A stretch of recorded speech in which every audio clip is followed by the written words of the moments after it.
அலைக்கும் வரஹ்மத்துல்லாஹி தஆலா வபரகாத்துஹு. ஆக இன்றைய பதிவில் நாம் தெரிஞ்சு கொள்ளக்கூடிய விஷயம், முனாஃபிக்குகள் நபி ஸல்லல்லாஹு அலைஹி வஸல்லம் அவர்களின் காலத்தில் ஏன் உருவானார்கள் அப்படின்னு நம்ம தெரிய போகிறோம். சின்ன ஒரு காரணம்தான். என்ன காரணம் அப்படின்னா, ஜலாலில் பதிவு செய்கிறாங்க, லியதுஃபஉ அன்ஹும் அஹ்காமுஹு துன்யவிய்யா, உலக ரீதியான அல்லாஹுவினுடைய அந்த சட்டங்களை அவர்களை விட்டும் தடுத்து கொள்வதற்காக வேண்டிய முனாஃபிக்காக மாறினார்கள். துன்யால நிறைய சட்டங்கள் இருக்குது. உதாரணமாக முனாஃபிக் அல்லாமல் அவர்கள் காஃபிராகவே இருந்தார்கள் அப்படின்னு சொன்னால் என்னென்ன பாதிப்பு இருக்குது அவங்களுக்கு அப்படின்னா, ஒன்று, போரில் எதிரி படையில் இருப்பாங்க, அப்படி தானே? அப்போ என்ன நடக்கும்? கத்ல் நடக்கும். ஒன்று, கொலை செய்யப்படுவார்கள், அல்லது வசபி, அல்லது கைது செய்யப்படுவார்கள். அதுக்கடுத்து என்னது? கைது செய்யப்பட்ட பிறகு வல் ஜிஸியா, வரி வாங்கப்படுவார்கள். அப்போ ஜிஸியா கட்டணும் சொல்லி நிர்பந்திக்கப்படுவார்கள்.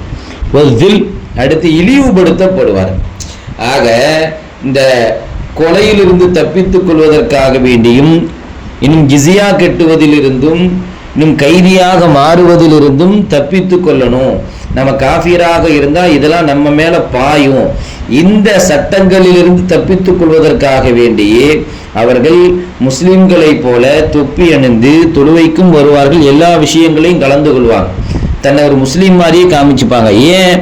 இந்த விஷயங்கள் எல்லாம் நமக்கு நிகழக்கூடாது அப்படின்னு, நாம இறந்து போயிடக்கூடாது, எதிரியா மாறிட்டா நம்ம போர்ல கொலை செஞ்சிருவாங்க, கைது செஞ்சிருவாங்க அப்படிங்கிறதுக்காக மாறினாங்க.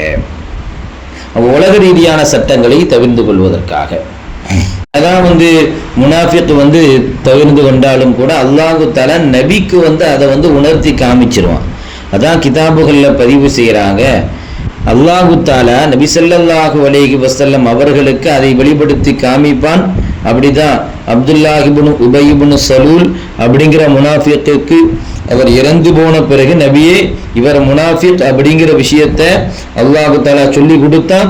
வலா துஸல்லி அலா அஹதிம் மின்ஹும் மாத்த, நபியே அவர்களுக்கு யாரும் தொழுகை நடத்த வேண்டாம் அப்படிங்கிற விஷயத்தையும் அல்லாஹு தஆலா நினைச்சுதான் சொல்லி கொடுத்தான். ஆக இந்த காரணங்களுக்காக வேண்டிய முனாஃபிக்காக மாறினார்கள் அப்படிங்கிறத தெரிஞ்சுக்கணும்.